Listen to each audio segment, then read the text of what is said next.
Companion planting. Learn natural pest control for a healthier, bountiful harvest. Become self-sufficient growing organic herbs, fruits, and vegetables all year round. Enrique Williams. Chapter 1. Companion Planting Basics.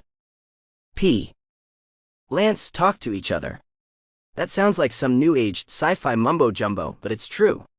Of course, it's not a language you and I can understand or even hear. Instead, they mainly communicate chemically and via underground mycorrhizal, a type of fungi networks. Through this type of communication, plants often alter their behavior or even share nutrients and resources in response to environmental changes or cues. However, a recent study found that plants also emit ultrasonic, clicking sounds that might be audible to insects and certain mammals. Kite et al., 2023. It still needs to be determined whether these sounds are intentional, used for communication, to attract pollinators, or to distract predators, or are just a result of microscopic, physiological processes within the plant itself. Researchers can say that the frequency of the clicking sounds sounded different when a plant was healthy versus when it was distressed, dehydrated, or cut. Remember that this doesn't necessarily prove that the sounds are because of pain or distress, it's simply a response. Either way, this discovery is both profoundly fascinating and unsettling at the same time. However, there are several reasons why some plants might not get along with certain other plants. Welcome to your garden's social media network. What is companion planting?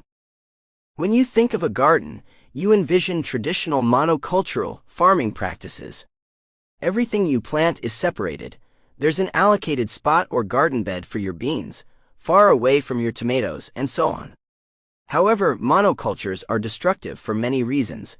They strip the soil, damage biodiversity, lead to pest infestations, and result in having to use large amounts of chemical fertilizers and pesticides for a satisfactory harvest. Companion planting is an alternative approach to monocultures. It involves planting different crops close to each other, so they benefit each other by providing ground cover, weed management, natural pest control, and so much more. But companion planting also helps the soil, attracts pollinators, saves space, and increases yields and better quality produce. This gardening method falls under permaculture practices and has been practiced worldwide for thousands of years. We are still determining exactly when companion planting started, most likely because it dates back to the nomadic hunter-gatherer era, where barely anything was well documented. The Three Sisters method, discovered by Native Americans. Sample complete. Ready to continue?